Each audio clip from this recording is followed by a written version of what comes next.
J'avais dit que je ferais pas de vidéo là-dessus, parce que en soi j'avais déjà fait une vidéo sur le sujet quand la rumeur est tombée, mais au final, bon...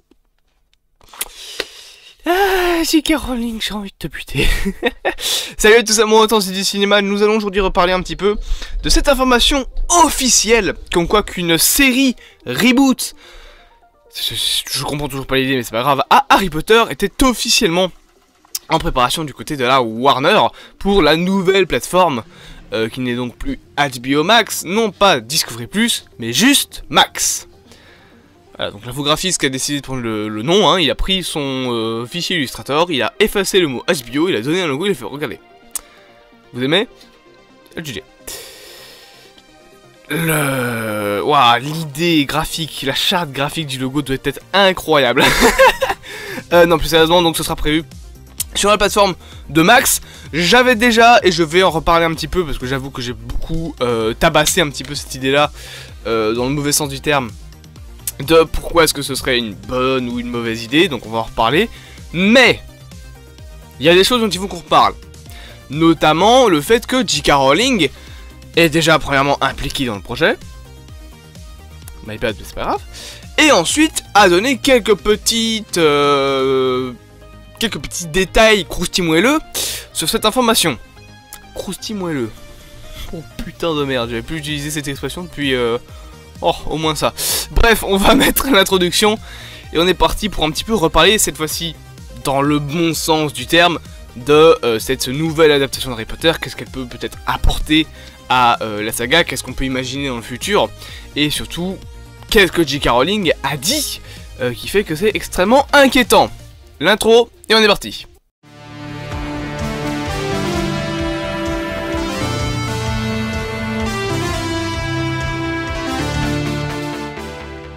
Du coup, je rappelle, donc récemment il y avait une rumeur qui avait été notamment partagée par Variety, par Hollywood Reporter, il me semble, par Daniel RPK, je pense que non, c'est Jeff Snyder qui avait dit l'info en premier, je sais plus c'est quel scooper, il y en a trop, mais voilà, une série Harry Potter est officiellement en préparation, elle va reboot l'univers Harry Potter.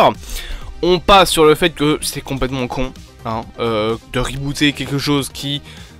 En soi, rebooter un univers, bon, je suis pas dans le il faut jamais reboot, quand un univers est au plus mal. DC par exemple, avait besoin d'un reboot. On sait qu'il y a un futur nouveau film Resident Evil qui est en préparation, qui s'appelle The Umbrella Chronicles. En soi, pardon j'ai un chat dans la gorge, il fallait aussi un reboot, parce que les films de Mila Jovovich... Et le film Resident Evil Welcome to Raccoon City. Une vidéo bien évidemment disponible sur la chaîne pour ceux qui voudraient savoir mon avis sur le film. Mais,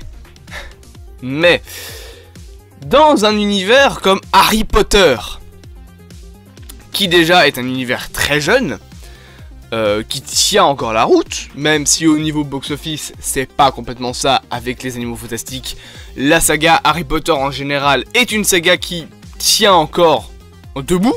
Les 8 films sont encore cultes, datent des années 2000 à 2010. Donc, Harry Potter est encore frais dans la tête des gens. Trop frais. Rebooter des trucs comme, je sais pas moi, Les Dents de la Mer, qui datent de 1975. Bon. Ok, ils le font jamais, je suppose. Mais ok, parce que de toute façon, Steven Spielberg n'acceptera jamais ça. Mais rebooter des sagas qui encore aujourd'hui sont présentes. Parce que tellement Harry Potter c'était encore présent avec les Animaux Fantastiques jusqu'en 2022. Ça n'aurait aucun sens. Ce serait comme rebooter Jurassic Park. Alors que le dernier film date de 2022. Et j'emmerde les critiques, Jurassic World 3 était très bien. Je pense que objectivement le seul film que j'ai pas aimé de toute la saga, c'est le 3. De Jurassic Park. Le Jurassic Park 3, lui vraiment c'est une catastrophe. Mais en vrai, le truc Jurassic World tient très bien la route. Et Jurassic Park 2 est moins bien que le 1, parce que le 1 est une masterclass, mais il reste au bout debout. Mais on n'est pas là pour parler de Jurassic Park, on est là pour parler d'Harry Potter, je m'éloigne. Donc du coup, bon, c'est qu'elle est jeune, mais il y a un reboot. Ok, pas de problème, c'est pas grave, tant pis, on va... C'est une mauvaise passe, c'est une petite grippe. C'est la grippe de la Warner. Ils ont 3 milliards de dettes, il faut qu'ils remboursent. Ok, je veux bien. Donc en soi, on est devant un moment où donc on aura une série Harry Potter. J'ai beaucoup tapé sur le fait que ça détruit les films, etc. Mais en vrai, dans l'idée, je suis pas spécialement contre. Je vais l'avouer, dans l'idée, je suis intrigué par la série Harry Potter. Dans le sens où on sait que ça devrait apparemment se dérouler sur 10 ans en tout. Donc on aurait 10 ans pour la série Harry Potter. Qu'on va avoir un recast entier, peut-être avec des personnages qui ressemblent un peu plus. Parce que, désolé, mais Daniel Radcliffe, ok, quand il était jeune ça allait, mais quand il était vieux, j'ai pas vraiment l'impression qu'il ressemble beaucoup au Harry Potter du bouquin. Parce que j'avais une autre interprétation de comment était Harry Potter dans les livres. Moi j'avais plutôt un garçon avec les cheveux en pétard, brun, les lunettes pas aussi rondes, enfin rondes mais un petit peu plus aplaties. J'avais une autre version d'Harry Potter, quand je lisais les livres, qui s'éloignait de plus en plus de ce qu'est Daniel Radcliffe. Donc en soi un recast, pourquoi pas, avoir des personnages qui grandiraient sur 10 ans, tout ça. Un livre pour une saison, donc on pourrait avoir 7, voire techniquement 8, voire même 9 saisons, dans le sens où tu as les 6 premiers films Harry Potter et les 6 livres Harry Potter de base qui sont chacun une année, mais après tu as les reliques de la mort qui, il me semble, sont divisés en deux livres, mais ne se déroulent que sur un an. Donc en soi, est-ce que une saison va adapter les 2 livres, ou alors est-ce que une saison va adapter la première partie et l'autre saison la seconde partie? Je sais pas. Actuellement on est sur une saison et gagne une année, donc techniquement il faudrait que les 2 livres soient résumés en une seule saison. Mais ce serait comme essayer de résumer The Last of Us 2 en une seule saison. C'est pas possible. Donc c'est pour ça que je pense qu'on aura 8 saisons, voire 9. Pourquoi je dis voire 9? Bah parce qu'il y a quand même Harry Potter et l'enfant maudit qui existe. Bon, Harry Potter n'est plus scolarisé à ce moment-là de l'histoire, vu que ça se base sur son fils, Hermione et Black. Ok. Non mais pourquoi pas, écoute, elle a fait une... comment il disait dans South Park, une négroplastie? Ouais, j'ai l'impression de passer pour un gros raciste, mais c'était pas ce que je voulais passer comme message. Non, mais on va pas en discuter, mais bref, il y a The Cursed Child, donc en vrai, s'ils décident de l'adapter en série également pour que ce soit dans la série, ça peut faire 9 saisons. Ou alors, pourquoi pas en faire un film pour clôturer la série. Genre tu fais la série qui se déroule sur 10 ans, et pour vraiment mettre un terme à la série, tu fais Harry Potter le film qui adapte Cursed Child. Donc techniquement quand je dis Harry Potter le film, bah ce serait le 9ème film, mais on s'en fout. Et par la suite, j'ai failli roter, c'est pas grave, on n'est pas sur Twitch, on est sur YouTube, un petit peu de politesse, de chic, d'élégance. Par la suite, en vrai, je pense que la série Harry Potter, si elle a du succès, si elle est bonne, peut potentiellement nous amener vers d'autres programmes. On peut imaginer des films, par exemple sur les Maraudeurs, sur l'enfance de Voldemort. Putain, c'est vrai qu'on va avoir un nouveau Voldemort du coup. J'avais oublié ça. On va aussi avoir un nouvel Hagrid. Au revoir Robert Coltrane. Non mais sérieusement, je pense que si la série est bonne, si elle a un public, si elle fonctionne bien, on peut avoir de nouveaux programmes, que ce soit en tant que série ou en tant que film.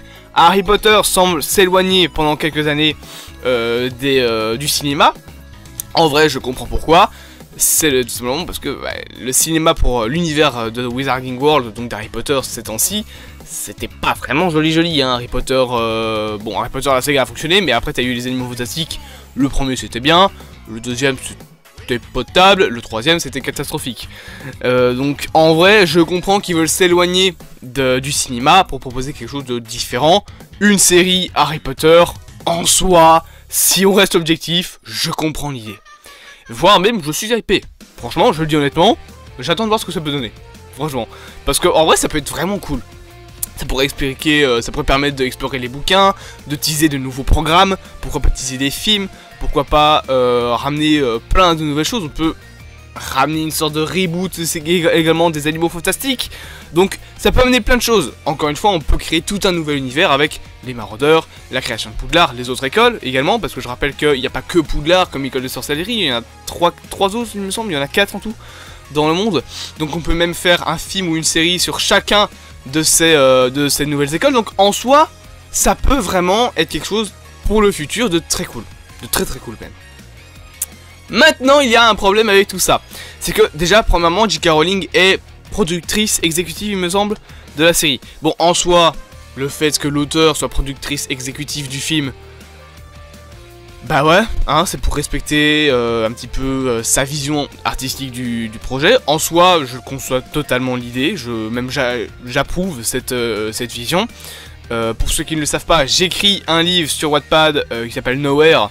Et si par le pur des hasards, le livre devait avoir une adaptation, je serais quand même content de pouvoir avoir un droit de regard sur l'adaptation, parce que ça reste quand même important que l'auteur puisse avoir son mot à dire, pour ne pas trop s'éloigner non plus de la direction artistique du matériel de base. Surtout que mon bouquin, niveau direction artistique, c'est un bon gros pâté, donc je ne vais pas dire que je suis un auteur absolu, non, pas du tout, je suis une grosse merde. Mais j'ai une vision bien précise avec un univers bien riche. Et en soi, je peux comprendre que J.K. Rowling veuille, comme moi, avoir un droit de regard sur l'adaptation de son livre. C'est complètement normal. Et même plutôt, c'est mieux. Parce que après, on peut avoir des trucs qui s'éloignent beaucoup trop des bouquins, ou des jeux vidéo, ou du matériel de base. Comme on aurait pu avoir avec le film The Last of Us, qui de base devait sortir avant la série. Et même remplacer la série finalement, et qui allait être une catastrophe, même si c'était réalisé par Sam Raimi. Cependant, J.K. Rowling, donc étant productrice exécutive, elle a des choses à dire. De toute façon, elle est productrice exécutive de tout ce qui se fait autour d'Harry Potter, même de c'est Hogwarts Legacy, ouais, c'est ça le nom du jeu, qui d'ailleurs apparemment est une masterclass.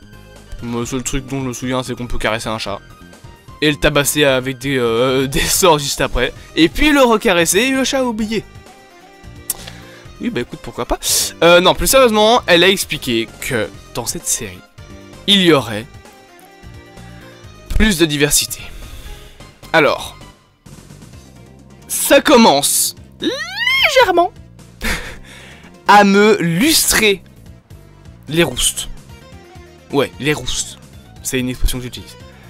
Parce que l'idée d'avoir de la diversité, bon, chez Marvel, je prends ça comme exemple, on a dans les comics de tout, j'ai envie de dire. On a des noirs, on a des je vais passer pour un gros raciste, mais techniquement on a des arabes, enfin des personnes de certaines ethnicités, parce que sinon après je vais avoir des problèmes sur Twitter. Non mais sérieusement, chez Marvel par exemple, on a Miss Marvel, qui vit dans une famille, il me semble, musulmane, et en soi la diversité c'est bien, ok. Mais la diversité chez Warner, c'est pas ça. La diversité chez Warner, c'est rendre Dumbledore gay. Alors ok, c'était peut-être un petit peu teasé et J.K. Rowling l'a confirmé après, mais c'était pas obligé. C'était pas obligé les gars, hein. C'est pas un truc dont on a quelque chose à foutre. C'est un petit peu le même problème que par exemple Ubisoft avec Rainbow Six Siege. Pour ceux qui connaissent pas le jeu, vous allez être complètement perdus, mais en gros, Ubisoft ont commencé à partir de l'année 7 à nous foutre un agent gay, Flores, un agent trans, Oza, un agent lesbienne. On s'en bat les couilles. On s'en fout. C'est un peu différent parce que c'est un jeu vidéo, mais en soi, le constat est le même. On s'en fout. On s'en fout que le mec soit gay, bi, asexuel, aromantique, bigenre. On s'en bat les couilles. C'est un truc que tu fais après avoir développé le personnage dans l'histoire. Et là c'est encore pire parce que c'est un jeu vidéo, le seul développement qu'ils ont c'est leur biographie. Et leur biographie ça résume à il a un mari, il est gay. Point. Après le reste c'est générique au possible. C'est ce qui risque d'arriver avec la série Harry Potter. Surtout qu'en plus on parle quand même de J.K. Rowling qui demande de la diversité. La meuf qui a tenu pas mal de fois quand même des propos transphobes. Viens pas me dire qu'elle supporte à 100% les LGBT, cette meuf là, hein. C'est même totalement l'inverse en réalité. Donc je pense que ça risque d'avoir des problèmes. Alors après, à voir ce qu'elle parle de diversité, parce que bon, rajouter un couple LGBT par-ci par-là, rajouter peut-être plus d'ethnicité dans la série, bon, pour montrer que Poudlard, c'est une école qui s'ouvre à tout le monde, en soi ça peut être intéressant. Comme il y a eu dans Hogwarts Legacy par exemple, tu as un peu de tout dans Hogwarts Legacy, mais le truc dont il faut pas y toucher, c'est les personnages de base. Nous faites pas genre un couple à la Wattpad Ron X Harry là, parce que Les fanfics ça va 2 secondes, mais dans une histoire réelle c'est catastrophique comme idée de scénario. Donc ne touchez pas à ça, parce que de toute façon dans les bouquins c'est pas comme ça. Il y a un moment faut arrêter avec ce genre de choses. Et en soi, faire de la diversité dans ce genre là, ça va clairement être une catastrophe. Même pas au niveau de la qualité de la série, mais plutôt niveau marketing et je vais dire entre guillemets box office, mais surtout réussite commerciale de la série. De la série, pas Syrie. La Syrie, non. On va pas parler de commercial en Syrie. Tout simplement parce que sur internet, les gens sont méchants. Les gens sont méchants. Et Warner, vous le savez très bien. Tout ce que vous allez avoir, c'est les anti-LGBT, les anti-woke, qui vont dire oui, c'est woke, et qui vont commencer à boycotter la série, comme on a eu pour la série Resident Evil qui est sortie sur Netflix. Parce que t'avais Albert Wesker qui était noir, qui était interprété par Lance Reddick. C'est le meilleur Albert Wesker qu'il y a jamais eu en adaptation live. Et il est black, donc allez vous faire foutre. Mais elle s'est fait défoncer parce que oui, il y a des blagues, il y a des lesbiennes, c'est putain, on s'en bat les couilles. Vous allez faire quoi avec The Last of Us saison 2 quand ils vont rajouter Ellie qui est lesbienne, Lev qui est trans? C'est putain, et leur cerveau il va exploser, hein. Vraiment. Donc en soi, commencez pas à rajouter de la diversité partout, ça sert à rien. Vous allez juste vous cracher, parce qu'en plus vous avez J.K. Rowling qui demande ça, vraiment c'est l'hôpital qui se fout de la charité, quoi. Donc voilà, j'avais juste envie de parler un petit peu de ça. Je vais aujourd'hui tourner une seconde vidéo un petit peu coup de gueule sur Flash, quand même, parce qu'il faut en parler, hein, les VFX de Flash. Ça s'agirait d'arrêter de se foutre de notre gueule. Donc en attendant, je vous dis à plus à mon Transi Cinéma. N'hésitez pas à vous abonner, à partager, à liker et à commenter. À me dire en commentaire ce que vous pensez de tout ça. Est-ce que vous pensez que la série Harry Potter a du potentiel ou est-ce que ça va se cracher quoi qu'il arrive? Dites-moi tout ça en commentaire bien évidemment. Et en attendant, je vous dis à plus à mon Transi Cinéma. Passez une bonne journée et à bientôt.